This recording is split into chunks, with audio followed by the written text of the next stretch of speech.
சுதுக்கவும் பண்ணிட்டு அவர் கூட படம் பண்ண போறோங்கிறப்ப ஜாலியா ஒரு படம், இந்த குழந்தைகளை கடத்தலாம், இல்ல அரசியல்வாதிகளை கடத்தலாம், அப்படி ஏதாவது ஜாலியா ஒரு கதை சொல்லுவாருன்னு பார்த்தா அவர் வாத்தியார்னு ஒரு கதையை கொண்டு வந்து கொடுத்துட்டாரு. மறுபடியும் பெரிய சவால். உண்மையா அந்த கதையை கேட்டுட்டு நலன் கூட ஒர்க் பண்ணணும்னு அவ்வளோ ஆசையா இருக்கு. ஆனா இந்த கேரக்டர் நம்மளால செய்ய முடியுமா? நம்ம மெமிக்ரி ஆர்டிஸ்ட் எல்லாம் கிடையாது, நமக்கு இது வருமான நைட்லாம் எனக்கு தூக்கமே வரல.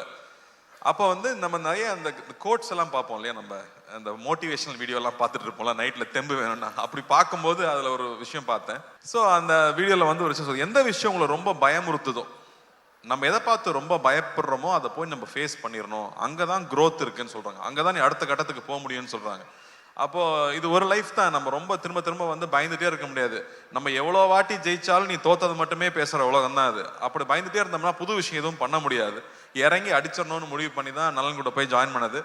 நலன் இருக்கிற ஒரே தைரியத்தில் தான் அந்த படம் பண்ண நான் ஒத்துக்கிட்டேன்னு சொல்லலாம். ஏன்னா இந்த படம் கத்தி மேல் நடக்கிற மாதிரி, ஒன்று ஜெயிக்கனா இல்லாட்டி நம்மளை போட்டு காலி பண்ணிடுவாங்க இந்த படத்துல. அப்படி ஒரு ரிஸ்கான ஒரு சப்ஜெக்ட் ஒரு ஆக்டருக்கு.